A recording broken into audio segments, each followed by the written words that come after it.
Bueno, pues gracias por incluirme en vuestro grupo de tertulianos, ¿eh?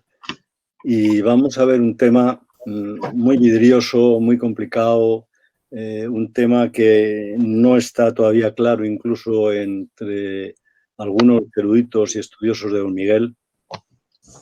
Y vamos a intentar en este espacio que tenemos de clarificar el tema de la contradicción en Unamuno, ¿eh? Esto viene, en fin, un poco a raíz del interés que tienen siempre los aficionados a pensar poco en hacer clasificaciones y encasillamientos inmediatos de cualquier persona, en este caso de Unamuno. Es muy cómodo. Unamuno fue, como me han preguntado a mí tantas veces, atrabiliario, fue ateo, ¿qué fue Unamuno? Bueno, pues Unamuno fue un complejo de muchas cosas, como todo ser humano, que escapa de cualquier clasificación, como él siempre dijo. Un día le preguntaron que si creía en la existencia de Dios y al periodista que se lo preguntó le dijo: mire usted, antes de contestarle, tenemos que ponernos usted y yo de acuerdo en qué entendemos por existencia, qué entendemos por creer y qué entendemos por Dios. Y a partir de ahí vamos a hablar si yo creo en la existencia de Dios. Con esto quiero decir que a Unamuno, más que etiquetarlo de contradictorio, de lo que sea, hay que penetrar su pensamiento y tratar de entenderlo. Nada más. Yo creo que con eso es suficiente. El San Benito de Unamuno contradictorio le viene de un personaje, que se llamaba Julián Sorel, que se dedicó de alguna forma a través de un libro suyo que escribió, os lo pongo ahí para que tengáis una idea, en 1917, ese libro de Julián Sorel. Si os dais cuenta, Julián Sorel no es más que el protagonista de Stendhal, de la novela Stendhal Rojo y Negro, ¿no? Y tras de este seudónimo de Julián Sorel, se ocultaba un personaje pues bastante siniestro, bastante desagradable, que era Modesto Pérez, compañero de claustro de Unamuno, que fue el hombre que vertió sobre Don Miguel los más duros y desabridos ataques, ¿no? Entre ellos el de contradictorio. Fue la primera vez que una persona pues dice que Unamuno era contradictorio. ¿Y sabéis por qué decía que era contradictorio? Pues decía que era contradictorio porque a Salamanca, a la que decía que tanto quería, unas veces la elogiaba y otras veces la censuraba, ¿eh? Claro, esto tiene poco que ver con la contradicción. Puedes tener un juicio de valor sobre Madrid, como dice la canción de Sabina, que le parece insustituible pero insufrible, por las razones que le parece insustituible e insufrible, pero el hecho concreto es que el criterio ese de contradicción no se corresponde con la realidad. Entonces, a mí me parece que para empezar, antes de que me preguntéis a mí y para orientar un poco el resto de la charla, sí me gustaría saber, como idea previa, para después, a partir de eso, de ese concepto, si conseguimos llegar a un acuerdo, llegar a un conflicto cognitivo y salir de él de la mejor forma posible. ¿Qué pensáis vosotros que puede ser, cuándo podemos decir que un elemento, un ser humano, una persona es contradictoria? Es decir, este señor es contradictorio. ¿Qué os parece? No Tenéis oigo, todos los micrófonos silenciados, o sea que si alguien quiere hablar tiene que activarlo. Bueno, yo no quiero hablar, pero parece que ha hecho una pregunta, ¿eh? O sea que si hay que contestar, contesto, y si no, me... Sí. Es que las Bueno, ideas pues, previas son fundamentales. Paco, Porque para mí si no creo estamos, que si una no, persona, para mí me parece que es contradictorio una persona cuando sobre el mismo tema y al momento siguiente de que ha dado una opinión manifiesta lo contrario, es contradictorio. Que a lo largo de una vida uno pueda cambiar y posicionarse de otra manera va en función del conocimiento que esa propia persona va adquiriendo y también lo que son todas sus circunstancias. ¿Alguno más queréis intervenir? Yo creo que don Miguel es contradictorio y yo creo que lo demuestra muy bien en la obra de San Manuel Bueno Mártir. Por ejemplo, cuando está en el sermón, que dice una cosa y piensa otra, en esa figura. Ahí se ve que es una figura contradictoria.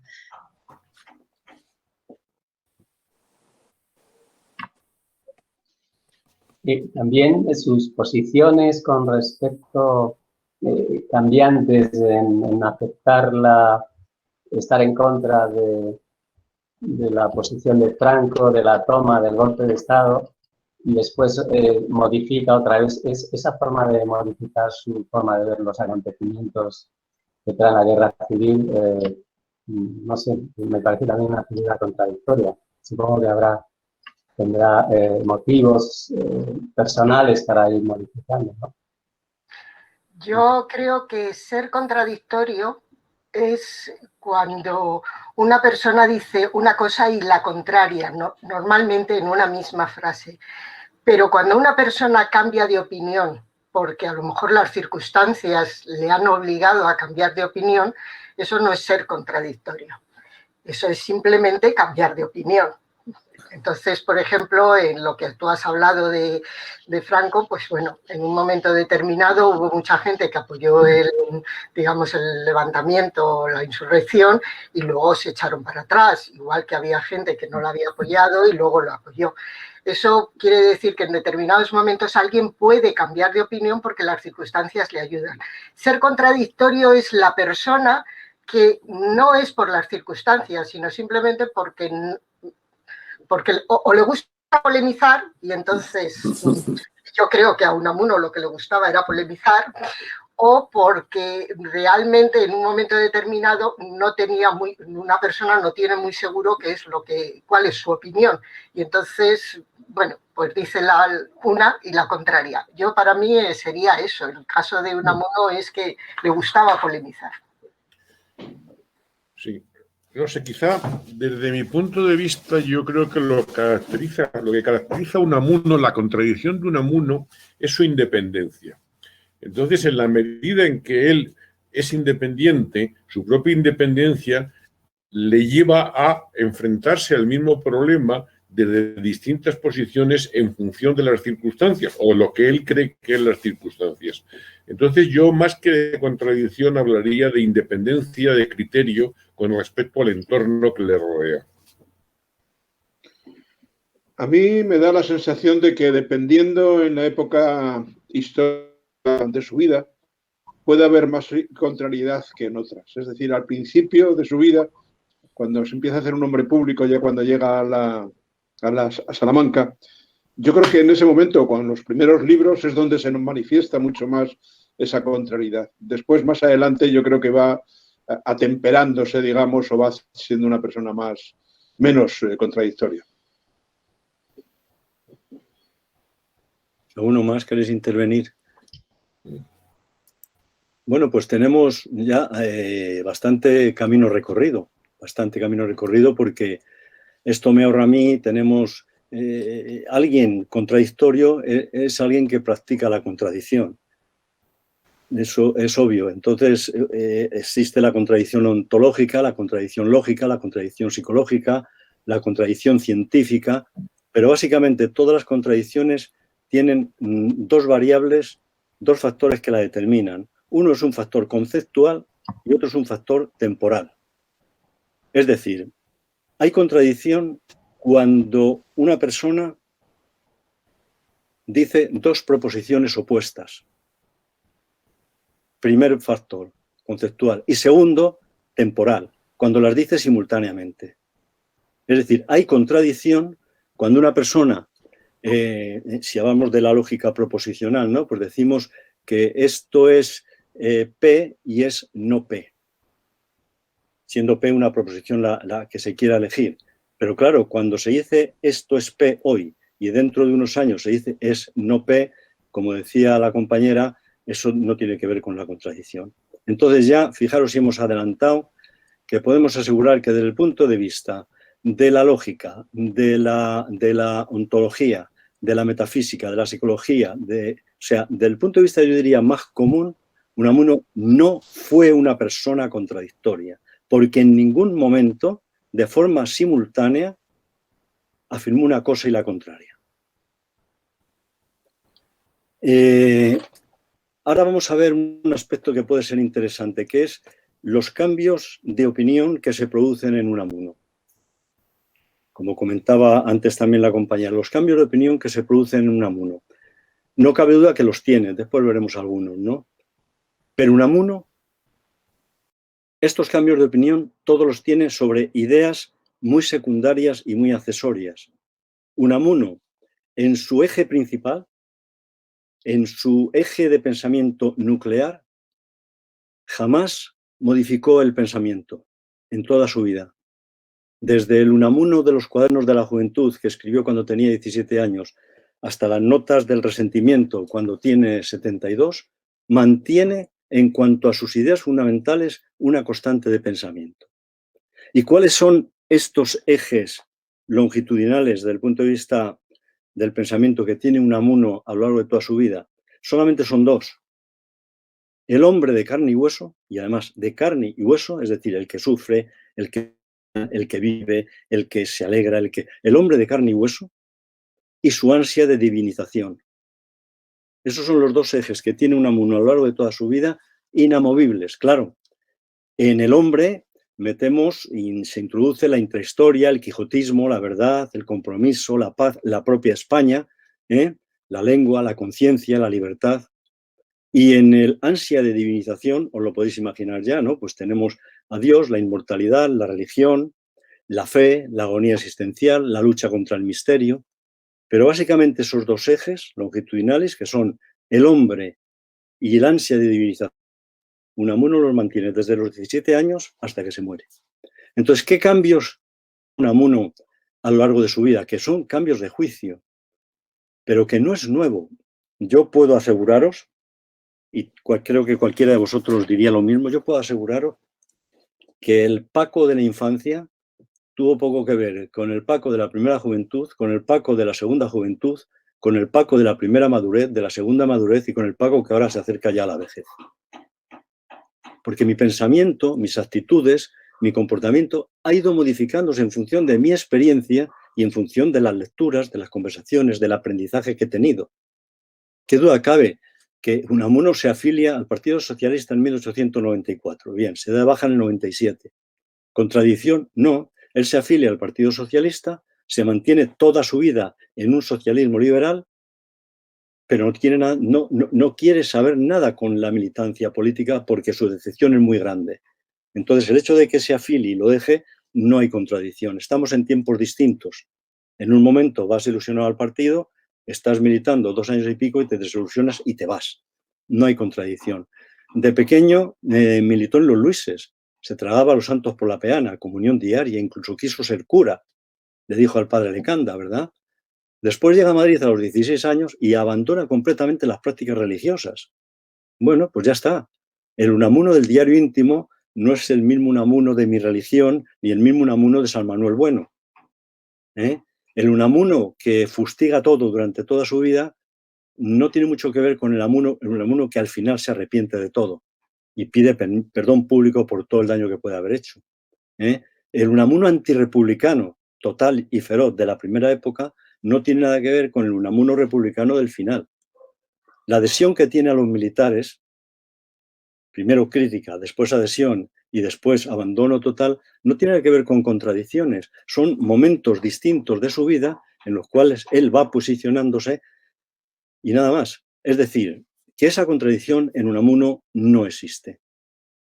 Yo no sé si a vosotros ha ocurrido, desde luego yo puedo dar testimonio de que me ocurre y en la sociedad ocurre, o sea, las relaciones amorosas no duran siempre en todos los casos, las promesas de eternidad, las amistades fracasadas, los cambios de trabajo, los desacuerdos políticos, las crisis de fe, los cambios ideológicos, todo esto se produce en todas las personas y no puede decirse que alguien es contradictorio porque haya cambiado de opinión. Por eso yo siempre que en algunos sitios me preguntan ¿Unamuno fue republicano? ¿Cuándo? Vamos a contextualizarlo, vamos a ponerlo en el tiempo, tanto desde el punto de vista cronológico como ideológico. Vamos a ver, Unamuno en tal tiempo fue esto y en otro fue otra cosa. Pero eso no significa que Unamuno fuera contradictorio. Él dice, para que os hagáis una idea, voy a leeros algunos textos porque creo que me gusta apoyar lo que pongo con textos suyos. Él, por ejemplo, el 30 de agosto de 1903, en el Círculo Literario de Almería, él dice: del primer tirano que tiene uno que liberarse es de sí mismo. Hay quien, por no claudicar y abdicar de sus ideas, pasa toda la vida lleno de mentiras. Yo amo tanto la libertad que he querido sacudirme hasta del tirano de mi propio espíritu y de mis propias creencias, las que un día tuve, sin preocuparme del ayer, sino que cada día quiero renovarme y ser un hombre nuevo. Esto no es ser contradictorio, ¿eh? Es decir, que podemos, sin ningún miedo, pues resumir este primer capítulo, que esta primera parte, de que desde el punto de vista que hemos visto, desde el punto de vista de la lógica proposicional, de la semántica, de la psicología, etc., Unamuno no fue contradictorio, no lo fue. Yo no sé, para mí ha quedado claro. Si alguno de vosotros quiere intervenir o hacer alguna aclaración, la podemos hacer. Y si no, seguimos. Bien. Perdón. Unamuno no fue contradictorio, pero Unamuno fue un gran contradictor. Le hemos quitado la I. Unamuno fue un gran contradictor. ¿Qué significa que Unamuno fue un gran contradictor? Pues significa que fue una persona dispuesta a ir contra todo, contra esto y aquello, contra todo y contra todos. Y como dice más de una vez, incluso contra él mismo, contra sus propias ideas, llevar la contraria, contradictor. Dice, por ejemplo, yo no soy, esto lo dice el 8 de marzo del 22 en la Academia Santo Tomás de Salamanca, es donde habla de esto, dice: yo no soy hombre de paz, sino de guerra y de lucha, y cuando no tengo con quién luchar ni a quién contradecir, me contradigo a mí mismo y lucho contra mis propias ideas. Es decir, es un contradictor en el sentido etimológico de la palabra latina contradictio, es decir, que acción o efecto de ir siempre en contra. Siempre no, pero con frecuencia Unamuno siempre toma una actitud de enfrentamiento, de oposición dialéctica siempre, ¿verdad? ¿Y por qué hace Unamuno esto? Esta puede ser la gran pregunta de este otro gran apartado. ¿Por qué Unamuno es un individuo que además presume de ser contradictor? Y no solamente presume de ser contradictor, sino que exige a sus lectores y a sus oyentes que le contradigan y que sean contradictores. Se lo pide él. Pues ¿por qué es esto? Pues porque siempre buscó satisfacer el gran afán de su vida. Y el gran afán de su vida fue ser un gran removedor de conciencias, un gran agitador de mentes, un despertador de espíritus dormidos, un rompedor de almas anquilosadas, un desactivador de la monotonía intelectual, un triturador del aburrimiento vital. Ese espíritu que él tenía siempre, esta vocación a ser despertador, por decirlo simplificadamente, es lo que le llevaba a ser contradictor, incluso contra él mismo. En palabras de Salaverría, le dice Salaverría hablando de Unamuno, dice: si se le dice, por ejemplo, a Unamuno que el calor da la vida, al punto él cuestiona al quien se lo dice si no será la vida la que preste el calor, logrando con tales escarceos ingeniosos remover las conciencias. Contradictor siempre, situándose en plano de eterna oposición, es la forma como consigue inquietar las mentes. Unamuno se reconoce contradictor él mismo, ¿verdad? En varios artículos. Por ejemplo, os leo una opinión suya. Dice: soy contradictor. No pertenezco a los que dicen a todo cortésmente que sí, tan abundantes hoy día, y que hacen de la vida una cosa muy sosa. En contradicción está la fuerza manantial de la vida, el estímulo del progreso. Si no hubiese en este mundo nadie que pudiese decir no, aunque piense sí, tendríamos poca ventaja sobre los hombres salvajes de Australia. Es decir, recapitulando ideas, insistimos en no contradictorio en los términos que hablamos y sí contradictorio. Abunda más. Explica esta vocación contradictoria con las siguientes palabras. Dice, es obligación de cada uno de nosotros molestar y zaherir a todos esos sujetos que figuran y piensan que el hombre no ha venido al mundo más que para hacer fortuna y disfrutar de los llamados placeres sociales. Y he aquí por qué mi batalla desde hace años es una batalla ofensiva con fines defensivos. Consecuentemente, al adagio latino si vis pacem para bellum, si quieres paz, prepara la guerra, estoy de continuo armando guerra a la ramplonería social, a la superficialidad espiritual, a la insignificancia mental, al sanchopancismo ambiente, nada más para conseguir respeto a los soñadores, a los idealistas y a los espíritus refinados y escogidos. Es decir, podríamos traer 20.000 textos más, muchos de ellos en los cuales él se declara en las condiciones que os estoy diciendo.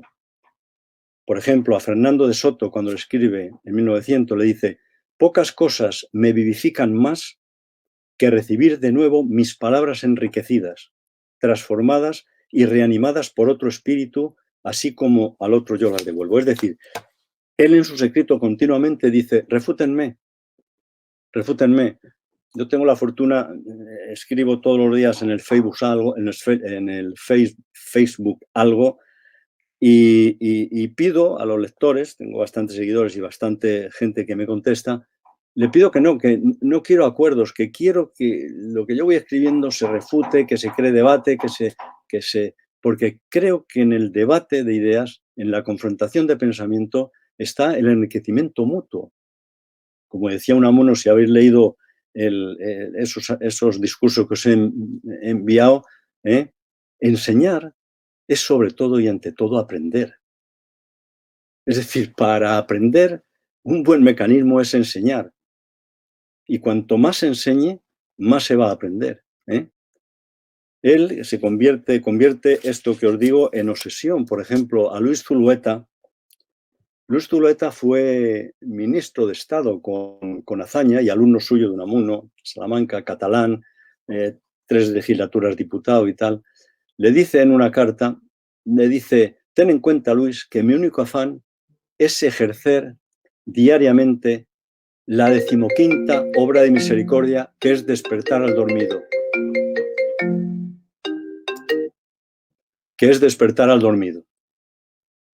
Cuando le escribe a Pedro Múgica es un personaje muy interesante, es un filólogo bilbaíno, muy amigo de él, que está en Alemania, al cual Unamuno le pide bastantes libros, le pide entre ellos El Capital de Mar, le pide muchos libros.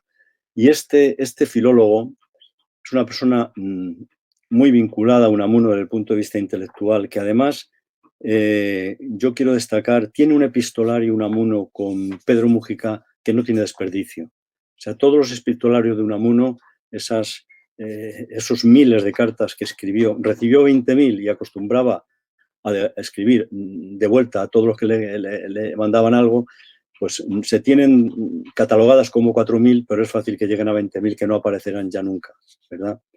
Pues con Pedro Múgica tiene, cuando estaba de catedrático en Alemania, tiene unos intercambios epistolares que no tienen desperdicio. A Pedro Múgica le dice, mi labor es inquietar espíritus, porque inútil es sembrar trigo en una era. Los granos se pudren o se lo comen los pájaros. Antes de la siembra hay que arar y abonar el suelo. Y en España hay que arar los espíritus, hay que abonarlos, hay que despertarlos, hay que inquietarlos y hacerlos fermentar.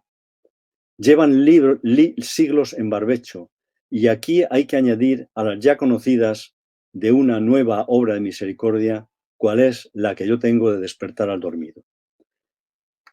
En fin, yo no sé si con esto queda suficientemente claro. Digo porque no sé cómo voy de tiempo. No sé si con esto queda suficientemente claro que podía leeros mucho más escritos que tengo aquí recogidos de él, Pero no me resisto.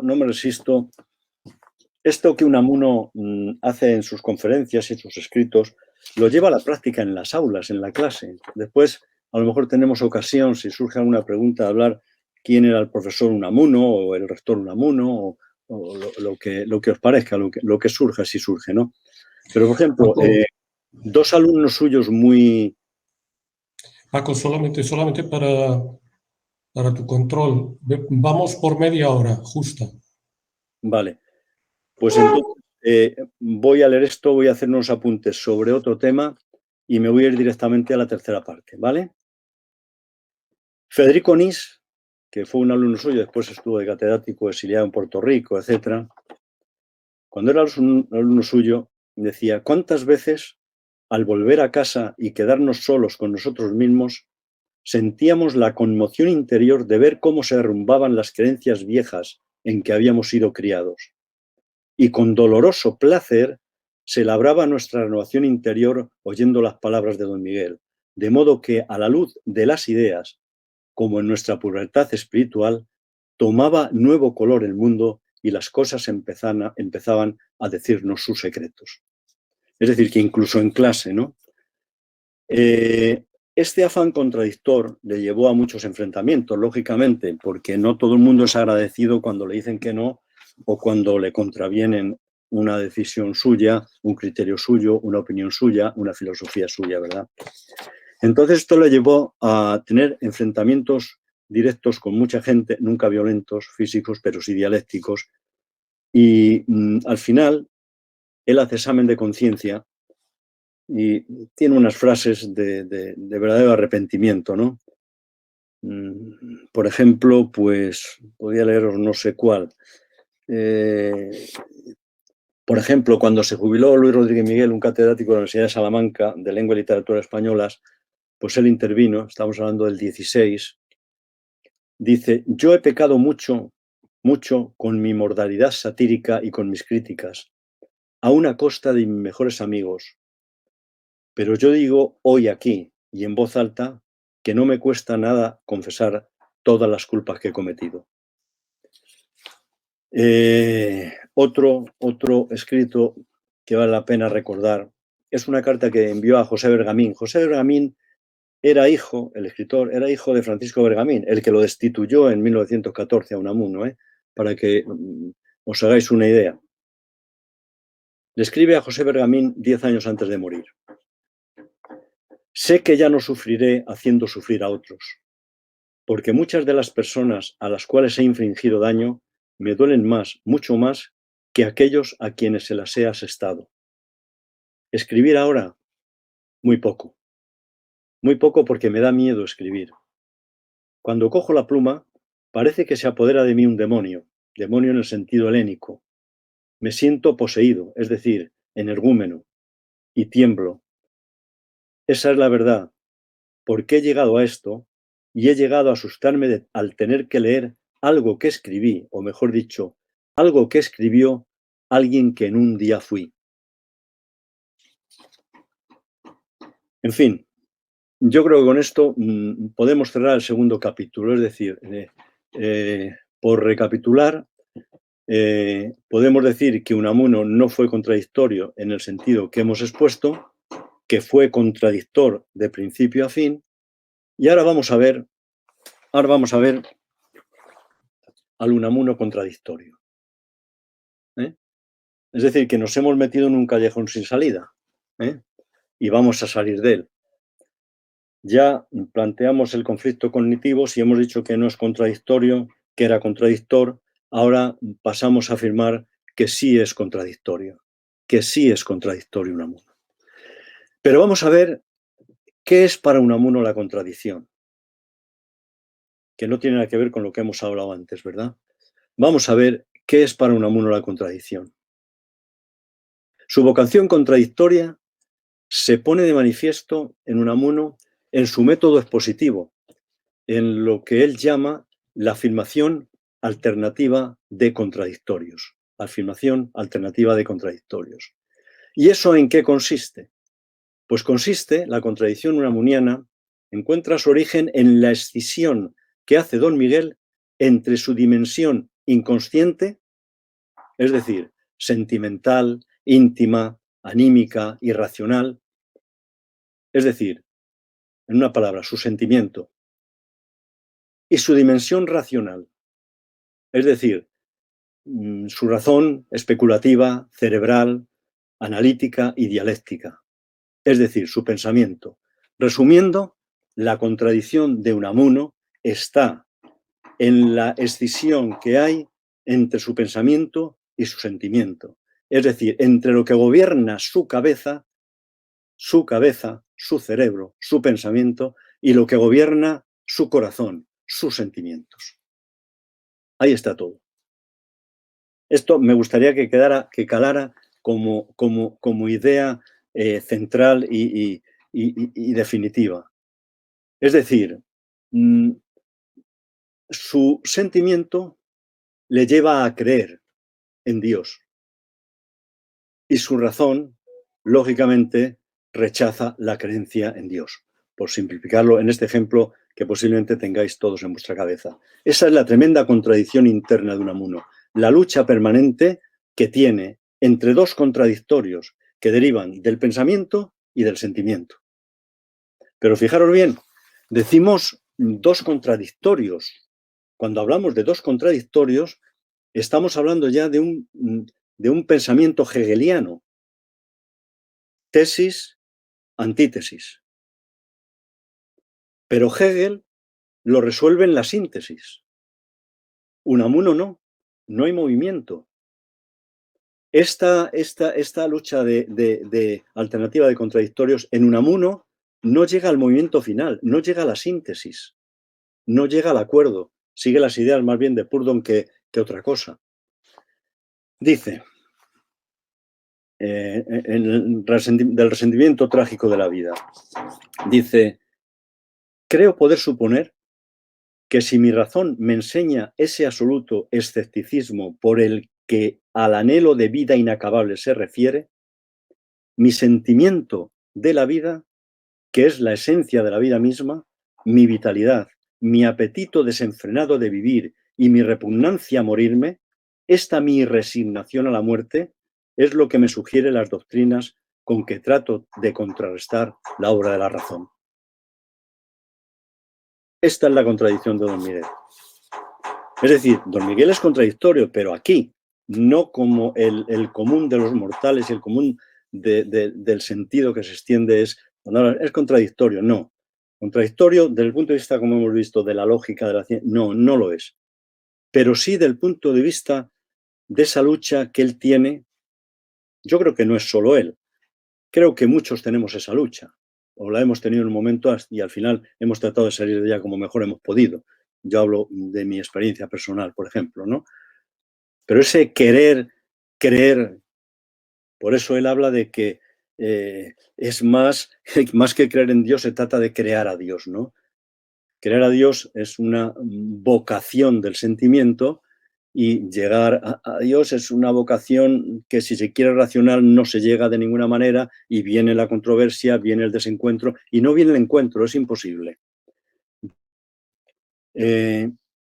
Dice, cuando habla del sentimiento trágico de la vida en el libro, cuando empieza, dice, el que busque razones, argumentos científicos, consideraciones técnicamente lógicas, puede renunciar a seguirme a lo largo de... Vamos a entrar, si queréis acompañarme, en el campo de las contradicciones entre el sentimiento y el raciocinio. Es decir, que tiene claramente, bueno, él en su juventud fue hegeliano, está claro. Entonces él tiene inicialmente en su sentimiento un fondo dialéctico, de dialéctica hegeliana, claro, pero que no resuelve, como resuelve Hegel. Es decir, Hegel, ¿cómo os diría yo? Cualquier interpretación que se pueda hacer con la dialéctica de Hegel, pues explica la lucha de clases, explica el devenir de la historia.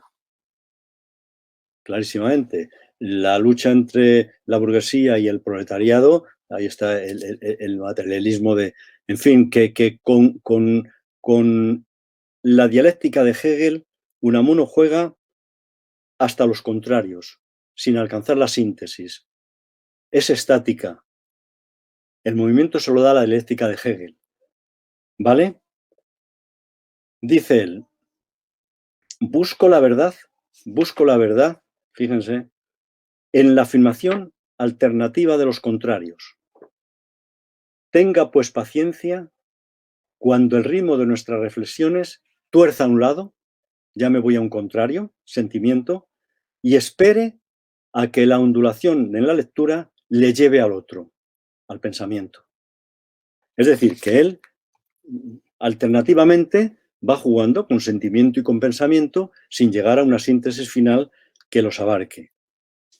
Dice, siento con tanta fuerza la verdad de ambos extremos que una vez afirmo uno y posteriormente afirmo el otro, dejando que su juego de contradicción engendre la vida mental en quien reciba los mensajes.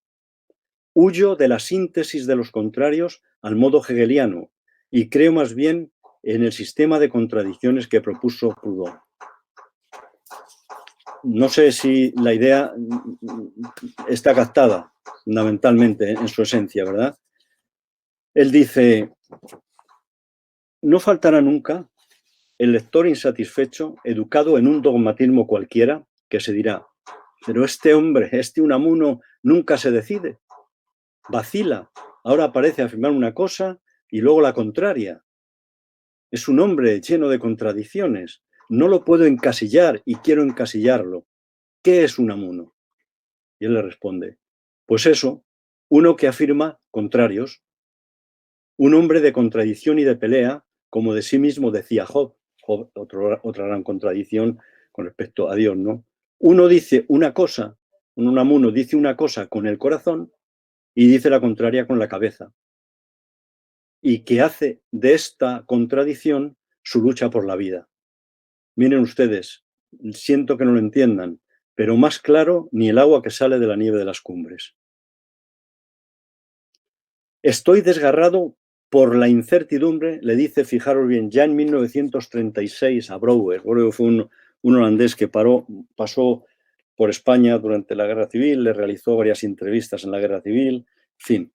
Pues a Brouwer, en el 36, poco antes de morir ya, le dice, estoy desgarrado por la incertidumbre, la búsqueda de una solución. Mi sentimiento se rebela contra los límites de mi existencia, pero mi razón le dice que no, le contradice, que se acaba. Soy mi propio adversario. Los extremos se enfrentan en mí de un modo irreconciliable y mi cabeza se enfrenta con mi corazón. Creo que ya me he ido de tiempo, ¿verdad? Bueno, puedo... Estás perfectamente dentro de los límites, ¿eh? Todavía. Sí, bueno, sí. Pues leo esto y remato, ¿eh? He saltado más cosas porque si no, no me ajustaba mucho al tiempo. A Bernardo Andamo le escribe en una carta y le dice, por mi parte, cada día siento más respeto al mundo del misterio y cada día se hace en mí más luz respecto a la fecunda lucha entre la razón y la fe, la ciencia y la religión. Mi ciencia, de hecho, es antirreligiosa y mi religión anticientífica, y no excluyo ninguna de las dos, sino que las mantengo en mí frente a frente, negándose una a la otra y dando con su contradicción vida a mi conciencia y a mi propia vida. No quiero buscar mi paz interior en armonías, concordias y compromisos que lleven a la estabilidad inerte. No quiero que firmen paz mi corazón y mi cabeza, sino que luchen entre sí, lealmente y con vigor. Soy y quiero seguir siendo un espíritu antinómico, dualista. Conviene que adentremos la lucha para vivir en paz con los demás, pues solo batallando con nosotros mismos llegaremos a ser tolerantes. Desgraciado del que llega a ponerse por completo de acuerdo consigo mismo. Mi vida, toda ella, entera, se mueve por un principio de íntima contradicción entre mi cabeza y mi corazón. Me parece que son contundentes sus palabras. Y si tuviéramos que bueno, añade aquí, yo creo como pensamiento, la filosofía de Unamuno ya hemos dicho, se circunscribe al hombre, ¿no? Como eje central, al hombre de carne y hueso, como él dice, ¿no? Y fijaros lo que dice con respecto en el sentimiento, claro. Dice, el más trágico problema de la filosofía es el de conciliar las necesidades intelectuales con las necesidades afectivas y con las volitivas. Como que ahí fracasa ya toda filosofía que pretenda deshacer la eterna y trágica contradicción base de nuestra existencia entre nuestro pensamiento y nuestro sentimiento.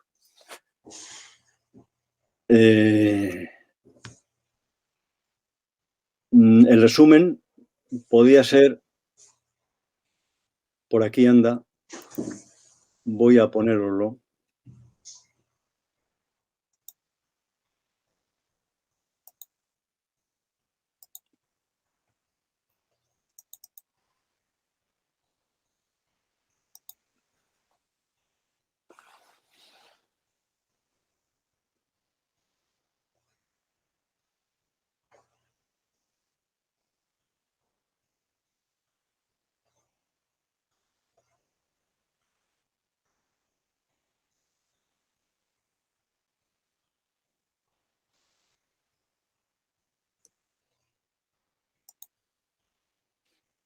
Bueno, quedo a vuestra disposición. No sé si me he pasado mucho o poco, si me he quedado